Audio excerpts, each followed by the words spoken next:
the OG agnostic here. That'd be me. OG agnostic. The noun agnostic, not like agnostic Christian or agnostic atheist. That's the adjective use of the word agnostic. I was talking about the standalone noun agnostic that is neither theist nor atheist.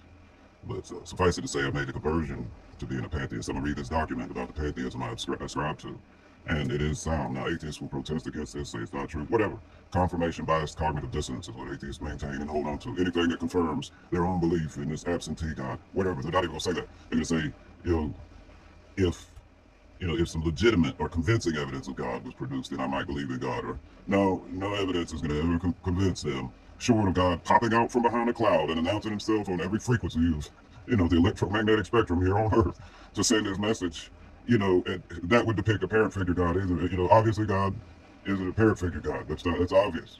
So to keep saying, okay, Sky Daddy, and then they're having, if they break with you in a debate, they call your arguments word salad rather than actually addressing what you say, just because they say so, is why I call this the atheist say-so fallacy. They'll post any number of memes. They'll just keep you going in an infinite loop. If you allow them to, you have to mute them because they're not saying anything, but funny quips and memes that only themselves and other atheists that think like they do, or think it's witty and funny, they create terms like the FSM, flying spaghetti monster, and they've created a whole religion on that. The FSM, they've got Anton LaVey created an entire religion out of it, satanic atheism or LaVeyan atheism. It's like atheists, let's replace dogma with more dogma. Satanic atheists here, LaVeyan. No, I mean, it's just so fucking ignorant.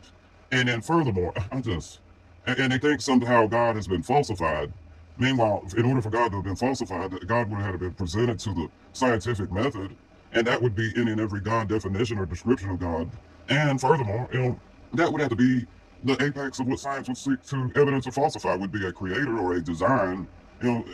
Science, we can't even map out, but 25% of the fathoms of our own oceans with this science is supposed to be up to the task of contending with this God hypothesis, or, and then you think about other things. You got the simulation hypothesis. Oh, okay, if this is all a simulation, then God exists as a fact because somebody had to design this. Furthermore, we're designing AI. We have direct examples of creators. So thinking the creator of the universe doesn't exist is laughable because we create art, we've created science, we created the binary numbering system, we've had all kinds of mathematical creations of man and women, and it's hubris. It's hubristic.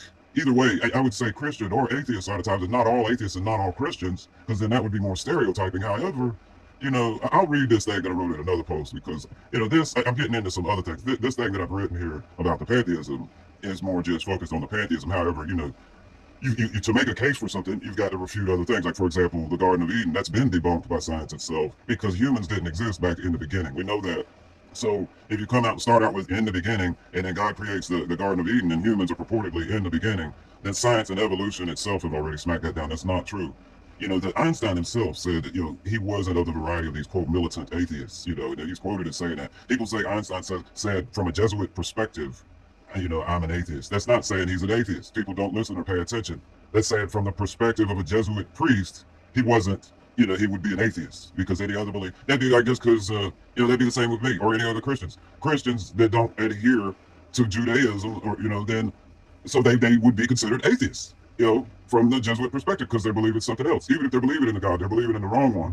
So even if you want to say, well, they wouldn't be atheists, but so it's just the atheist grandstanding, and biologists like Forrest Valkai, that's great. You're a biologist, dude. You're a biologist. That's great, young Padawan. But you haven't studied philosophy in depth. You don't have your doctorate in philosophy, theoretical physics, and you have no training other than a basic biologist. That's great. All you had to do was read to get that correct. It's like psychology, or philosophy a lot of times. All you have to do to get that degree is merely read. You have very little math in there.